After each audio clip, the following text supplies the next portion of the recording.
this week's episode of the Amber Tree Wellness TV. How are you going? It's such a gorgeous day today. I thought I'd come outside to actually make a few videos for you. And today's topic, what I'm going to talk to you about, is IBS. Many people have been diagnosed with this condition and many people really suffer with it.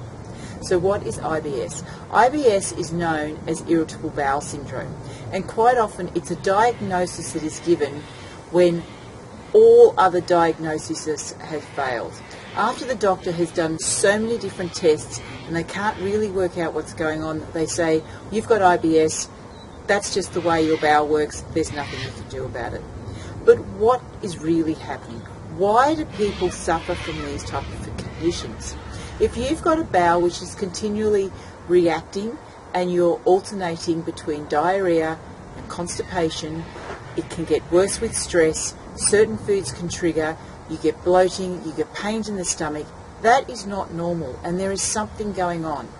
In the past, this condition was considered to be a mental problem. You know, there's something wrong with the mind. And there's something in that, because most people who have IBS will actually notice that when they're stressed, their IBS symptoms get worse. But it's more to it than just what's going on in the mind. Research has also shown that people with IBS have an overgrowth of unhealthy bacteria within their small intestine.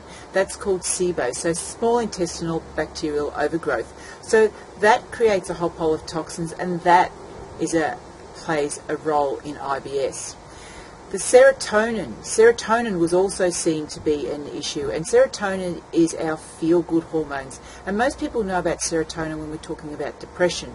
People who have depression are given serotonin reuptake inhibitors, SSRIs, as an antidepressant to improve their mind. But what a lot of people don't realise is 90% of our serotonin receptors actually lie within our gut wall, and this is why there is such a strong link between our moods and the way our digestive system functions. Another big thing that people find when they have IBS is food triggers and food sensitivities, and in particular sugar and gluten plays a really big role in the way the gut can function. And when there's too much sugar in the diet, it tends to feed this overgrowth of bacteria. Yeast will also feed some of the overgrowth of different organisms within the gut, and all this irritates the gut, and it causes you to have urgency, it causes you to have loose and watery stools. And as I said, it gives you bloating, it gives you pain. So what can you do about it? There is a lot you can do about it, and it's actually some of the steps are quite simple. Being on a really good quality probiotic will help, and there are specific probiotics which are specific for IBS conditions, and they're anti-inflammatory. Removing gluten, wheat, dairy, yeast and sugar from your diet will also assist with IBS symptoms. And managing your stress, finding ways to actually manage your stress will reduce IBS symptoms.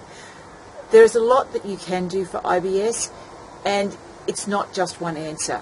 But if you'd like to know more, please feel free to contact me, because I'm happy to talk to you more about what we can do to help you treat your IBS. If you've got friends who you think would be interested in hearing more about IBS, please share this video with them. Make comments down below.